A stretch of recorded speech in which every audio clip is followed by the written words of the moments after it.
ইতালিতে শুরু হয়েছে বাংলাদেশিদের জন্য 2025 সালের স্পন্সর ভিসার কার্যক্রম। দালাল চক্রের দৌরাত্ম্য রুখে দিতে কঠিন যাচাই বাছাইয়ের মুখে বাংলাদেশি আবেদনকারীরা।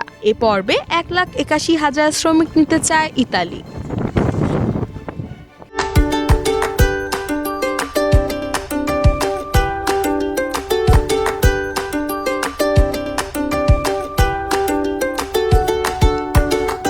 ইউরোপের দেশ ইতালিতে ভাগ্য করতে যেয়ে দালালের খপ্পরে পড়ে হাজার হাজার বাংলাদেশি নিঃস্ব হয়েছেন। ভুয়া ভিসার অনুমোদনপত্র, জাল আবেদন সহ বিভিন্ন অনিয়মের কারণে বিপুল সংখ্যক বাংলাদেশির ইতালির ভিসা স্থগিত করে পাসপোর্ট ফেরত দিচ্ছে ঢাকার ইতালীয় দূতাবাস। তাই এবার দালালের চক্কর থেকে বেঁচে থাকতে সচেতন হবার ও তাগিদ দিচ্ছেন ইতালি প্রবাসী বাঙালিরা।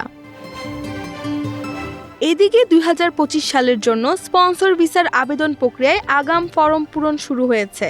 নভেম্বরের মাস জুড়েই করা যাবে আগাম ফরম পূরণ। আর এই আবেদনের ক্লিক ডে নির্ধারণ করা হয়েছে 2025 সালের 5, 7 এবং 12 ফেব্রুয়ারি।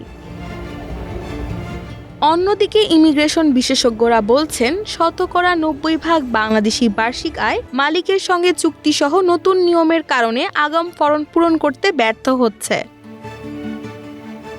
2023 সালের 3 বছর মেয়াদী স্পন্সর ভিসার আইন অনুমোদন করে দেশটির সরকার। শেষ পর্বে 1,65,000 শ্রমিক নেবার কথা থাকলেও তা বাড়িয়ে করা হয়েছে 1,81,450 জনে। Meherun Alam, desk report.